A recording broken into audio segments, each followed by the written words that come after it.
Salut, c'est Steph, bienvenue dans cette nouvelle vidéo. Voilà, à l'approche du prochain FF7, FF7 Rebirth, j'avais envie de faire quelque chose un peu dans la thématique et pourquoi pas un chocobo. Voilà, donc on va le faire dans le style low poly. J'ai préféré séparer cette vidéo en deux parties parce que sinon ça ferait vraiment quelque chose de très long. Mais avant de commencer, je voudrais simplement vous présenter ma page Gumroad. Vous pouvez retrouver pas mal de textures procédurales, donc soit sous forme de pack, soit certaines sont à l'unité. Vous pouvez donc les importer directement dans vos scènes, elles sont déjà sous forme de nœuds personnalisables, et les adapter directement dans celle-ci. Voilà, donc je vous laisse aller checker ça, je vous ai mis le lien dans la description juste en dessous. Et on peut tout de suite commencer la modélisation de ce chocobo. Nous voilà dans une nouvelle scène, donc pour commencer on va pouvoir supprimer le cube par défaut et la lumière qui est ici. Donc pour ça je les sélectionne tous les deux, je fais supr. Et je vais commencer par importer mes images de référence. Donc j'ai simplement fait deux croquis de chocobo en vue de face et en vue de côté. Donc pour ça je fais majuscule A, je vais dans image et je fais référence. Et donc là, je viens prendre donc mon chocobo en vue de côté pour commencer. Donc là, vous voyez que quand je l'importe, en fait, il lui donne une orientation en fonction de la vue que j'avais. Donc il va falloir que je réinitialise un peu les choses. Pour ça, je fais N pour aller dans le panneau de côté. Et ici, dans rotation, eh bien, je vais simplement pouvoir mettre 90 sur X et 0 sur les deux autres. Voilà, donc ça vient parfaitement me l'aligner comme ça. Donc je vais simplement lui faire un GZ pour lui monter le bas des pattes au niveau du sol.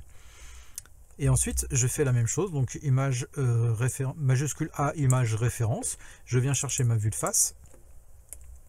Donc là, de la même manière, hein, je fais simplement un petit 90 degrés sur X. Ici, 0. Et ici, je le mets à 90 également pour qu'il soit bien dans l'autre sens. Et je viens l'amener un peu derrière comme ça, voilà, avec le bas des pattes encore une fois au niveau du sol. Et pour l'instant, la vue de face, je peux la cacher. Ok, donc je vais simplement importer maintenant en faisant majuscule A un plan. Ici, donc je fais RX90 pour l'amener vraiment à être complètement superposé en fait à mon image de référence ici. Je viens me mettre loqué sur l'axe Y ici. Je me mets en mode X-ray, donc ça je fais Alt Z. Et me voilà prêt à travailler. Donc maintenant je peux rentrer en mode édition en appuyant sur Tab. Donc de base on est en mode de sélection de box, moi je préfère être en cycle.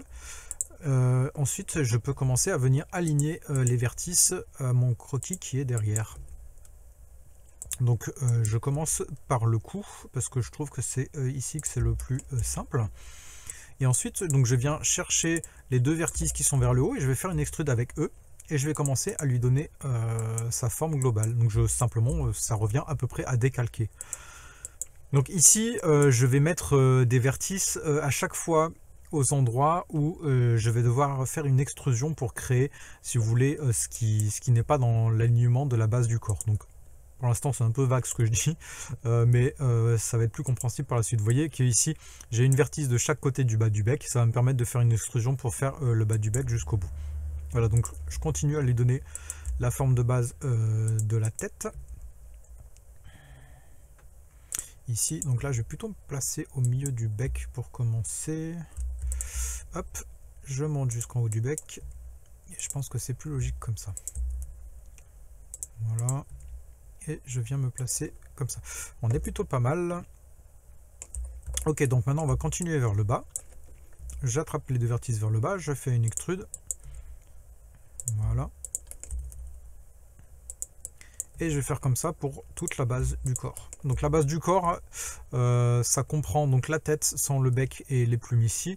Ça comprend toute la partie du ventre et sans les pattes, sans les ailes et sans la queue non plus. Voilà, donc je vais faire toutes ces parties-là. Parce que toutes les autres parties, en fait, si vous voulez, il va falloir que je les fasse après avoir donné du volume à mon objet. Voilà, donc là, pareil, je l'amène à la base de la patte. Pour les ailes, je pourrais voir plus tard, hein, on n'est pas pressé. Et je ramène de l'autre côté de la patte ici. Et maintenant, je peux remonter jusqu'à la base de la queue.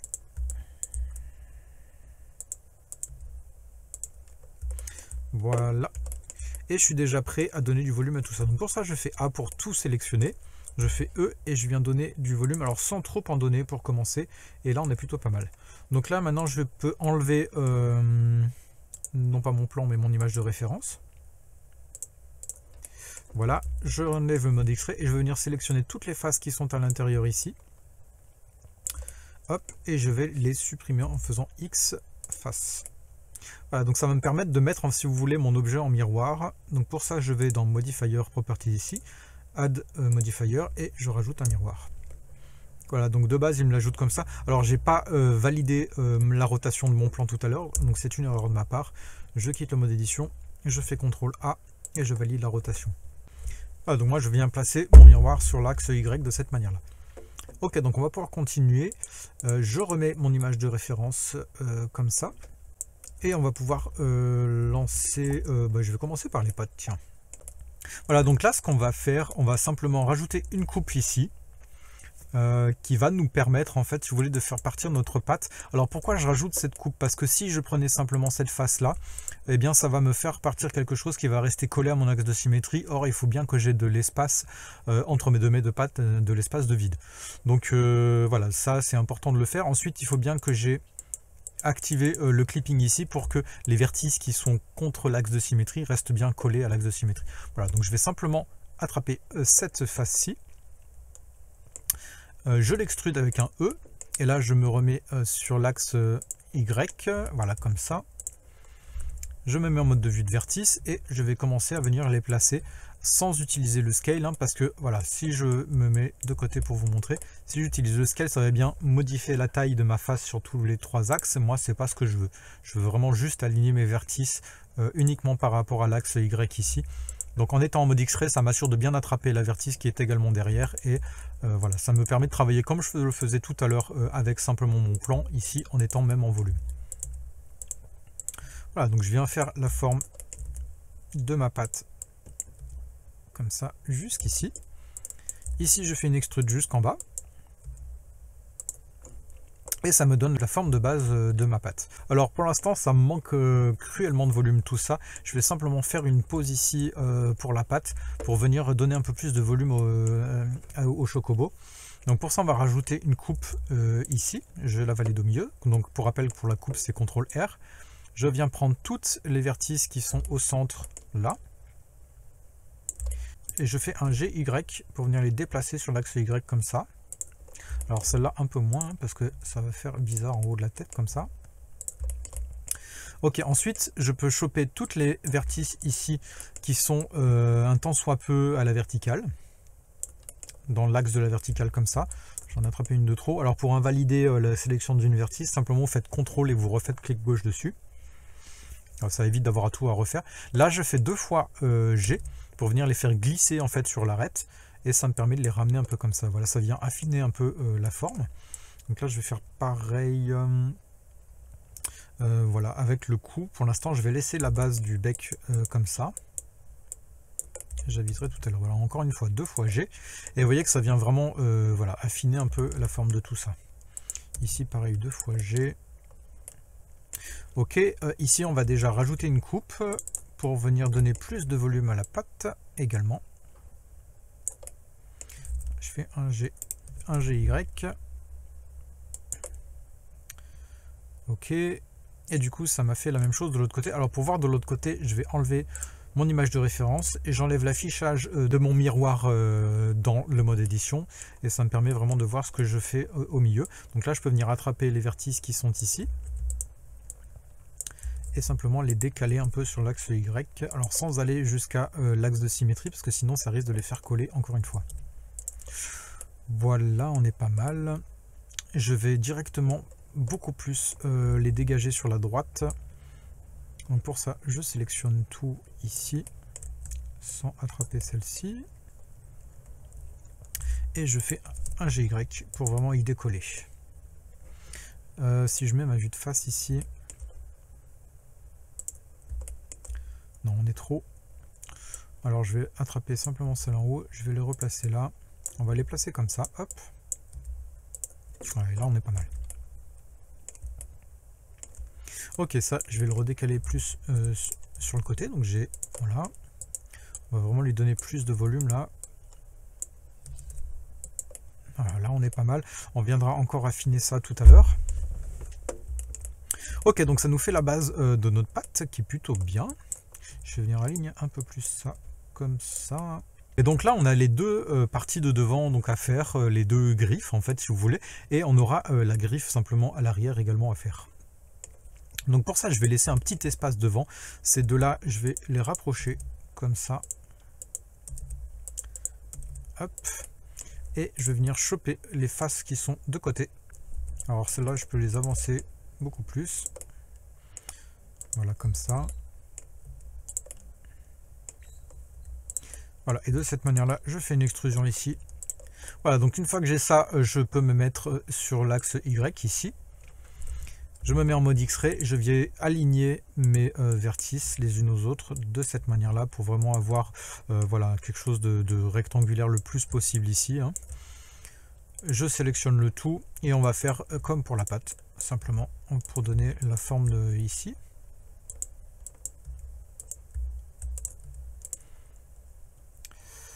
Pas encore ici, hop, voilà, je fais encore une extrude et je ramène ici. Voilà, là on est plutôt pas mal. Alors je peux venir attraper les edges qui sont ici, donc les arêtes qui sont ici. Je sélectionne les 6 qui sont de chaque côté pour avoir vraiment la ligne ici. Je fais CTRL B pour faire un bevel et ça va venir donner une forme un peu plus sympa en haut de la griffe. Donc ici après je peux venir réattraper ces vertices là et les baisser un peu plus. Voilà, ça donne une forme un peu plus organique, un peu moins rectangulaire. Et ça me donne un point de départ plus sympa pour ma griffe de devant. Ok, je me remets sur le côté. Sur le côté on a dit. Hop, donc là je fais une extrude et encore une fois je vais ramener donc mes...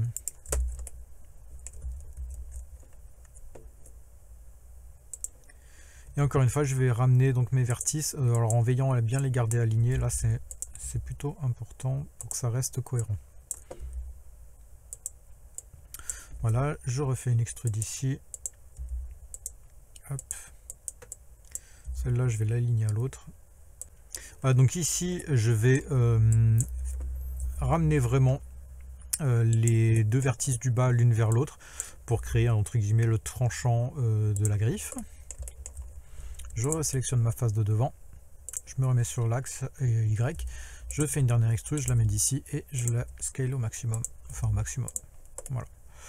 Et là, ça nous fait une griffe qui est plutôt pas mal. Donc ok pour celle-ci, on va faire la même chose pour l'autre. Donc je chope cette face-ci, je fais E pour l'extruder. Je me remets sur l'axe Y. Je vais aligner mes vertices ici. Voilà. Alors là, ça va être un peu plus délicat parce qu'il faut que je garde voilà, à peu près l'alignement sans choper les vertices de derrière. Donc je vais garder un petit décalage pour essayer de ne pas me perdre. Voilà. Ici et ici. Je vais faire comme l'autre côté. Alors, ça m'a décalé un peu tout ça. Hop, je ramène un peu tout ça dans l'alignement. Voilà, donc je vais faire comme de l'autre côté. Je vais sélectionner mes arêtes qui sont ici pour venir faire donc le même bevel. Donc je fais CTRL B. Je ramène un peu comme ça. J'attrape les vertices qui sont sur le côté. Double G pour les baisser en les gardant sur l'alignement de l'arête. Là, ici, la même chose. Je reprends ma face qui est devant. Et enfin, on va faire la griffe de la même manière que de l'autre côté. Donc je fais une extrude. Hop, je me remets sur Y, je vais y arriver. Hop, je resélectionne ça. Ici, j'aligne mes deux vertices ici. Voilà. Je refais une extrude, même opération. Et ici, hop, je ramène là et je scale complètement pour faire la pointe. Ok, donc pareil, je vais faire le tranchant en dessous. Je sélectionne à chaque fois les deux vertices. Je fais S vers l'intérieur pour vraiment les ramener l'une vers l'autre. Voilà, ça vient me créer vraiment le tranchant de la griffe. Ici, je vais peut-être voilà, y ramener encore un peu plus. Et on a nos deux griffes de devant. Alors celle-là, elle est un peu mal alignée. Je vais mieux l'aligner également.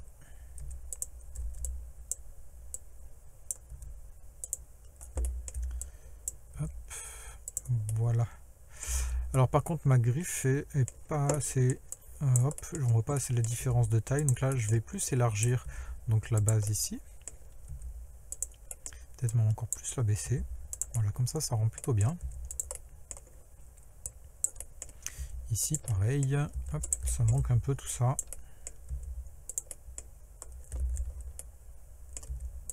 Alors, ici on est pas mal comme ça. Ok, pareil pour l'autre.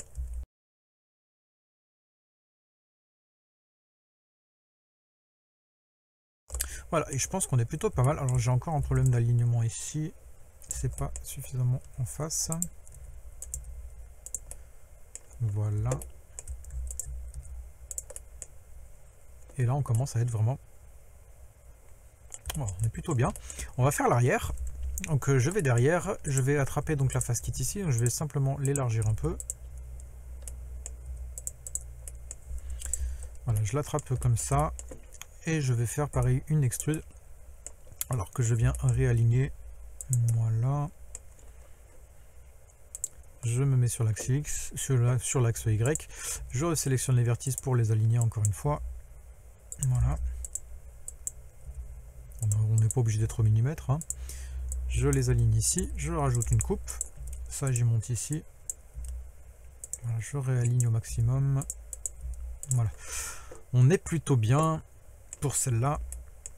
Alors je vais faire pareil que de l'autre côté, hein. Je vais refaire mon bevel avec ces arêtes là, donc CTRL B, voilà, et je viens baisser ces vertices ici pareil. Voilà. Donc là, je vais prendre cette face-ci, je vais faire un inset cette fois-ci, ça sera peut-être plus sympa. J'aurais peut-être dû faire comme ça de l'autre côté d'ailleurs. Bon, ça a fait pareil, mais ça va peut-être mieux directement comme ça. Voilà, je la ramène un peu comme ça. Voilà. Et là, je peux faire partir ma griffe. Donc je me remets sur l'axe Y, en mode X-ray, en mode de sélection de vertices, et je viens réaligner tout ça. Hop. Voilà. Et là je l'amène jusqu'au bout, je scale au maximum, alors sans faire croiser, et voilà, et j'ai ma grille de derrière. Alors pareil, je vais venir ramener cette partie là, hop, vers l'intérieur pour faire entre guillemets le tranchant, et on en a terminé avec ces griffes. Je vais peut-être venir encore un peu, peut-être un peu plus quand même écarter ça. Voilà, donner un peu plus de volume. Voilà, là on est plutôt bien. Donc voilà, pour les pattes, on pourrait affiner un peu plus par la suite. Donc maintenant, on va pouvoir créer le bec. Alors je reviens au niveau de la tête. Je repasse en mode édition. Et donc là, je vais attraper donc les 4 faces qui sont ici. Et j'envoie directement une extrude. Alors là, encore une fois, bien veiller à avoir le clipping coché. Sinon, ça fait des choses un peu étranges. Alors, je me remets encore une fois sur l'axe Y. Je me remets en mode X-ray, j'attrape ici. Et encore une fois, on va donner la forme du bec, tout simplement. Hop, encore une extrude. Je peux l'amener jusqu'ici. Voilà. Je sélectionne le tout. Je refais une extrude. Je l'amène jusque là. Et ça, je peux lui donner une forme comme ça. Est-ce que ça me fait quelque chose de cohérent ou pas? Oui, on est plutôt bien. On est plutôt bien. Alors, ce que je vais faire, je vais tout de suite ramener ça vers l'intérieur pour lui faire son bec, son bout du bec plutôt pointu. Parce que là, c'est pas terrible. Sans attraper encore une fois l'axe de symétrie. Ok, ici, je vais attraper ces deux-là. Je vais les faire glisser sur l'arête en faisant 2 fois G encore une fois. Ici, pareil, 2 fois G pour venir adoucir un petit peu la forme, tout ça. Ici, j'attrape ces deux-là, je fais GY pour y venir ramener un peu plus sur le côté. Celle-là, pareil, GY. Voilà, ça nous donne une base plutôt correcte pour le bec. Ça, je vais venir redescendre un peu plus en faisant 2 fois G aussi, pour que ce soit à peu près aligné de manière cohérente ici. Et on est plutôt pas mal pour l'instant.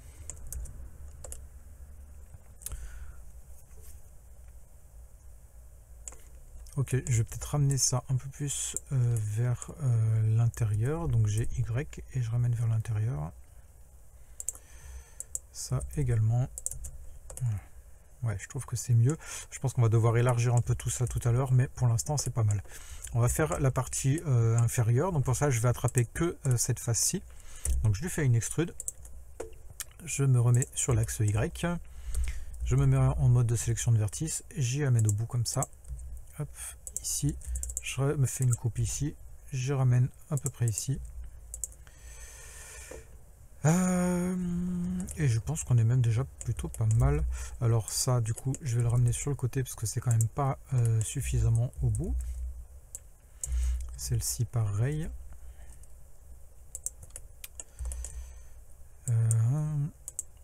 Celle-ci, je vais la ramener un peu plus par là. Et je trouve qu'on est plutôt pas mal. Alors celle-là, peut-être un peu aussi. Voilà.